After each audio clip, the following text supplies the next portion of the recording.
আর বলো না, আজ তো পাগলই হয়ে গেলাম। চলো ভিডিওটা তাহলে স্টার্ট করা যাক। প্রথমে অ্যাজ ইউজুয়াল যেটা স্মুদি বানায় বর সেটাই বানিয়ে দিয়েছিলো, তার কিছুক্ষণ পর আবার লিচু খেয়ে নিয়েছিলাম। তারপর বাজারে গেছিলো, তো কিছু ফল এরকম চিংড়ি মাছ আর তোমার কাতলা মাছ এনেছিলো, সেগুলো ধুয়ে রাখছিলাম। এবার যেগুলো রান্নায় করব সেগুলোকে ধুয়ে নিচ্ছিলাম।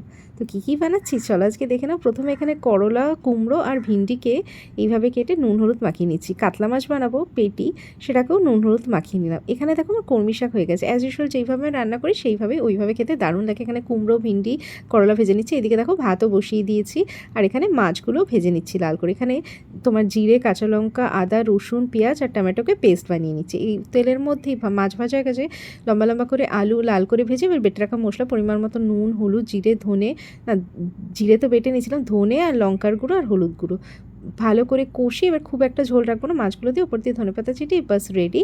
কেমন লাগলো লাঞ্চ মেনুটা অবশ্যই জানিও। আর যেটা খেয়ে আজকে পাগল হয়ে গেছি, মানে এত সিম্পলভাবেও এত সুন্দর হয়। এখানে তোমার তোমার আম, লিচু আর তালশাঁস নিয়ে নিয়েছি। আর এখানে দেখো চিয়া সিডস ভিজিয়ে রেখেছি। এখানে দুধের প্যাকেট লাগবে, আর মিষ্টির জন্য যা কিছু আমি এখানে সুগার ফ্রি ইউজ করছি। আর এই গুঁড়ো দুধ খেতে তো ভীষণ ভালো লাগে, তাই একটু বাঁচিয়ে আমি নিজেও খেয়ে নিয়েছিলাম। আর লেগেছিলো টক দই দিয়ে মিক্সড করে, মানে কী যে বলবো, এত ভালো ডেজার্ট আমি লাইফে ফার্স্ট টাইম খেলাম। এখন ভাবছি যে এটা রোজ খেলে কেমন হয়। আর এই যেহেতু এখন তালশাঁস, আম এগুলোর সিজন আছে, আর বাড়িতেও কেউ যদি আসে না, এইভাবে যদি খাওয়াও অসাধারণ বলবে।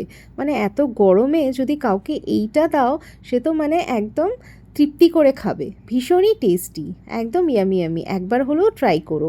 কেন এই তো এখন এই সিজন এগুলো, তারপরে তো টি টাইম হয়ে গেল। তো এখানে বর চা বানিয়ে নিচ্ছে, আর আমি একটুখানি ফ্রিজ থেকে বার করলাম তোমার নিমকি আর ওই কেক মিষ্টি, সেটাকেই মাইক্রোওয়েভে গরম করে নিলাম। হ্যাঁ, এই নিমকি দিয়ে চা খেতে দারুণ লাগে। তোমাদের কেমন লাগে অবশ্যই কমেন্টে জানিও। তারপরে এই বৃষ্টি ওয়েদারে তো আমার এগুলো খেতে ভীষণ ভালো লাগে। আর বাজার থেকে আবার কিছু এনেছিলো, সেগুলো ধুয়ে রাখলাম।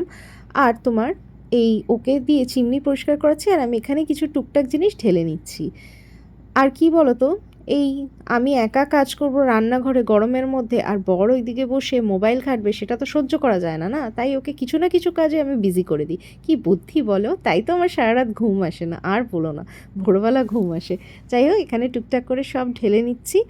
যে কটা জিনিস মানে খালি হয়েছিল সেগুলোকে আর কি ঢেলে নিচ্ছি। আর এখানে কী যে আমি বকবক করছি আমি জানি না। আর আমার বরকে দেখো, ও তো মানে যে কোনো কাজে একদম ঢুকে গেলে মানে একদম ওকে পাওয়া যায় না।